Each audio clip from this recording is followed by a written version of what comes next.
ਉਹਨਾਂ ਦਾ ਬਾਲ ਬੱਚਾ ਮਾਰੇ, ਉਹਨਾਂ ਤਰਸ ਤਰਸ ਕੇ ਮਰਨ।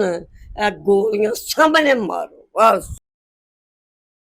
जब तफ्तीश की जाती है, वहाँ पे क्राइम सीन टीम आती है तो मालूम होता है कि ये लड़का है। ਜ਼ਾਲਮਾਂ ਨੇ ਜ਼ੁਲਮ ਬਹੁਤ ਕੀਤਾ, ਉਹਦਾ ਕੰਨ ਲਾ ਛੜੇ, ਉਹਦੀ ਅੱਖ ਕੱਢ ਛੜੀ ਨੇ। ਉਹ ਪਤਾ ਨਹੀਂ ਕਿੰਨੀ ਕੁ ਦੇਰ ਤੜਫਦਾ ਰਿਹਾ, ਉਹਨੂੰ ਘਸੀਟਿਆ ਗਿਆ, ਕਿੰਨੇ ਫਾਇਰ ਮਾਰੇ ਨੇ ਉਹਨਾਂ, ਗਲੇ 'ਚ ਮਾਰਿਆ, ਪੁਰਪਰੀ 'ਚ ਮਾਰਿਆ। ਸਾਨੂੰ इंसाफ चाहिए। घर से कपड़े उसने मर्दों वाले पहने थे, पता नहीं किसने बदला लिया लड़कियों वाले कपड़े पहना के। साडा बच्चा मारिया, साडा बच्चा तरफाया, साडा बच्चा तरफ तरफ के मरिया।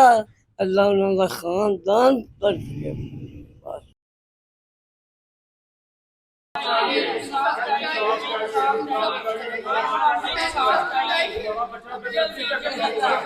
सियालकोट थाना समरियाल की हदूद में एक अफसोसनाक वाक़या पेश आता है। एक नहर किनारे एक डेड बॉडी मिलती है, एक लाश मिलती है और बताया जाता है कि ये लाश किसी लड़की की है। जब वहाँ पर क्राइम सीन टीम पहुँचती है, वहाँ पर पुलिस पहुँचती है तो मालूम होता है वो लड़की नहीं लड़का है। उसको फायर मारकर मारा गया है। ये सारा किस्सा, सारी कहानी क्या है? भाई सानू इंसाफ चाहिए। बहुत जुल्म होया।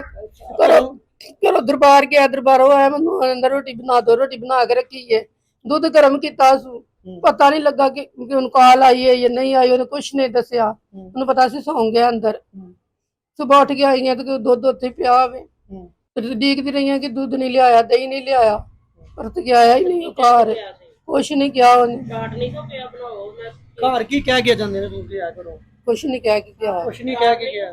ਉਹਦੀ ਕੋਈ ਦੁਸ਼ਮਣੀ ਨਹੀਂ ਸੀ, ਕੋਈ ਸਾਡੇ ਘਰ ਕੇ ਦਰਵਾਜ਼ਾ ਨਹੀਂ ਸੀ ਆ ਕੇ ਖੜਕਾਇਆ ਕਿ ਤੁਹਾਡੇ ਬੱਚੇ ਵਿੱਚ ਇਹ ਨੁਕਸ ਹੈ। ठीक है, ਕੋਈ ਨਹੀਂ, ਸਾਡੀ ਕਿਸੇ ਨਾਲ ਦੁਸ਼ਮਣੀ ਨਹੀਂ। ਜ਼ਾਲਮਾਂ ਨੇ ਜ਼ੁਲਮ ਬਹੁਤ ਕੀਤਾ, ਉਹਦਾ ਕੰਨ ਲਾ ਛੜੇ, ਉਹਦੀ ਅੱਖ ਕੱਢ ਛੜੀ ਨੇ। ਉਹ ਪਤਾ ਨਹੀਂ ਕਿੰਨੀ ਕੁ ਦੇਰ ਤੜਫਦਾ ਰਿਹਾ, ਉਹਨੂੰ ਘਸੀਟਿਆ ਗਿਆ, ਕਿੰਨੇ ਫਾਇਰ ਮਾਰੇ ਨੇ ਉਹਨਾਂ, ਗਲੇ 'ਚ ਮਾਰਿਆ, ਪੁਰਪਰੀ 'ਚ ਮਾਰਿਆ। ਸਾਨੂੰ इंसाफ ਚਾਹੀਦਾ। ਬਹੁਤ ਜ਼ੁਲਮ ਹੋਇਆ ਸਾਡੇ ਬੱਚੇ ਦੇ ਨਾਲ। ਸਾਡੀ ਕੋਈ ਦੁਸ਼ਮਣੀ ਨਹੀਂ ਸੀ ਕਿਸੇ ਦੇ ਨਾਲ, ਕੋਈ ਲੜਾਈ ਨਹੀਂ ਹੈ ਸਾਡੀ ਕਿਸੇ ਨਾਲ। ਲੱਭੀ ਨਹਿਰ ਤੱਕ ਲਾਸ਼ ਲੱਭੀ, ਉਹਦੀ ਨਹਿਰ ਤੇ ਲੱਗੀ। ਹਾਂਜੀ, ਉੱਥੇ ਗਿਆ ਸੀ ਉਹ, ਕਿਸੇ ਦੇ ਨਾਲ ਕਿਉਂ ਲੈ ਕੇ ਗਿਆ ਕੋਈ ਪਤਾ ਨਹੀਂ ਸਾਨੂੰ, ਘਰੋਂ ਦੋਨੀ ਕੁਝ ਵੀ ਦੱਸ ਕੇ ਗਿਆ ਸਾਨੂੰ। ਬੱਚੇ ਨਾਲ ਹੋਇਆ ਜੀ ਐ ਤੇ ਸਾਨੂੰ ਤੇ ਬਸ ਹੁਣ ਕੁਛ ਨਹੀਂ ਚਾਹੀਦਾ, ਇਨਸਾਫ ਚਾਹੀਦਾ ਬਸ।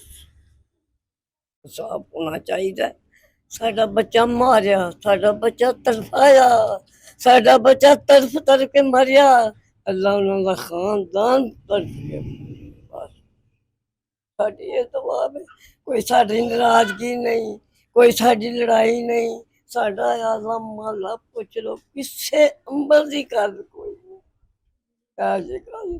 ਤੇ ਹੁਣ ਇਨਸਾਫ ਚਾਹੀਦਾ। कैसा बच्चा जे, कैसा बच्चा ही, कैसा बच्चा जे? ਸੁਣ, ਚੰਗਾ ਨਾ ਮਾੜੀ, ਨਾ ਚਮਟਾ, ਨਾ ਚੰਗਾ, ਨਾ ਗੱਲ, ਨਾ ਬਾਤ, ਨਾ ਕੁਛ, ਨਾ ਕਛ। ਜਿੰਦਾ ਵੀ ਮਾਰ ਕਤਾ ਮੈਂ ਕੋਲ ਹੁੰਦੀ, ਮੈਂ ਮਾਰ ਕੇ ਦੱਸਦੀ, ਤੇ ਤੇਰੇ ਖਾਨਦਾਨ ਨੂੰ ਮੈਂ ਮਾਰ ਕੇ ਦੱਸਦੀ। ਤੇ ਮੇਰੇ ਪੁੱਤਰਾ ਸੁਰੋਲ ਕੇ ਮਰ ਗਿਓ। ਸੋ ਜੀ ਸਾਡਾ ਤੂੰ ਕੱਲਾ ਮਾਰ ਕੇ ਤੂੰ ਕਿਹੜਾ ਜ਼ੁਲਮ ਕੀਤਾ, ਜਿਹੜਾ ਜ਼ੁਲਮ ਕੀਤਾ, ਜਿਹੜਾ ਤੇਰੇ ਐ ਬੇਹਦੀ ਮਾਰੀ ਯਾਦ ਲਾਈ ਹੋ ਜਾ, ਕੋਈ ਨਾ ਮਰੇ।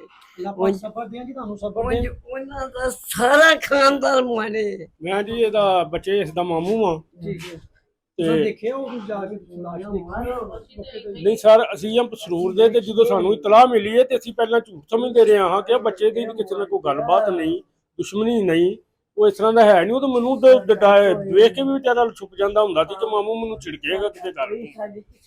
ਉਹਦੀ ਕੀ ਜੋ ਦੁਸ਼ਮਣੀ ਕਿਸ ਤਰ੍ਹਾਂ ਹੋ ਸਕਦੀ ਸੀ? ਬੜਾ ਚੰਗਾ ਸੀ ਬੱਚਾ, ਨਮਾਜ਼ੀ, ਰੋਜ਼ੇ ਰੱਖਦਾ, ਘਰ ਦਾ ਬਹੁਤ ਤਾਬਿਆਦਾਰ ਸੀ ਬੱਚਾ। ਇਹ ਬਸ ਉਹ ਵਿਚਾਰਾ ਗਿਆ ਕਿਧਰੇ, ਇਹਨਾਂ ਨੂੰ ਨਹੀਂ ਪਤਾ ਲੱਗਾ। ਉਹਨੇ ਗਿਆ, ਉਹ ਕਿਧਰੋਂ ਦੁੱਧ ਸ਼ੁੱਧ ਲੈਣ, ਕਿਧਰ ਦੁੱਧ ਲੈਣ ਗਿਆ, ਕੋਈ ਚੀਜ਼ ਲੈਣ ਗਿਆ, ਉੱਥੋਂ ਹੀ ਕਿਸੇ ਨੇ ਉਹਨੂੰ ਵਰਗਲਾਇਆ ਜਾਂ ਕਿਸੇ ਤਰੀਕੇ ਨਾਲ ਉਹਨੂੰ ਖੜਿਆ, ਪਤਾ ਨਹੀਂ। ਉਹਨਾਂ ਨੇ ਕਿਧਰੇ ਇੱਥੇ ਮਾਰ ਕੇ ਤੇ ਉੱਥੇ ਨਹਿਰ ਤੇ ਸੁੱਟਿਆ। ਇਹ ਮਾਂ ਨੂੰ ਅਸੀਂ ਜਿਹਦੇ ਨੂੰ ਅਸੀਂ ਪੂਰਾ ਕੁਝ ਦੱਸ ਵੀ ਨਹੀਂ ਸਕੇ ਕਿ ਆ ਬੱਚੇ ਤੇਰੇ ਨਾਲ ਹੋਇਆ, ਤੇ ਇੰਨਾ ਕੁ ਸਾਰਾ ਉਹਨੂੰ ਚਿਹਰਾ ਦਿਖਾਇਆ ਹੌਸਲੇ ਵਾਸਤੇ, ਜੋ ਵੇਖਣ ਵਾਲਾ ਮੇਰੇ ਕੋਲੋਂ ਵੇਖਿਆ ਨਹੀਂ ਜਾਂਦਾ, ਰਾਤ ਨੀਂਦਰ ਨਹੀਂ ਪੈਂਦੀ। एक लाश मिलती है थाना समरियाल की हदूद सोवाला नहर के करीब लाश मिलती है और बताया जाता है कि लाश लड़की की है। जब तफ्तीश की जाती है, वहाँ पे क्राइम सीन टीम आती है, तो मालूम होता है कि ये लड़का है। किस तरह सारा वाकया पेश आया, क्या हुआ, सुना आपने, फैसला आप करेंगे कि आप इस बारे में क्या करेंगे। मेरी स्पेशली DPO साहब से, RPO साहब से, IG पंजाब से अपील है कि आप इस माँ को, इस फैमिली को इंसाफ दें ताकि दोबारा फिर ऐसा वाकया पेश ना आ सके। महर अली, न्यूज़ अलर्ट, सियालकोट।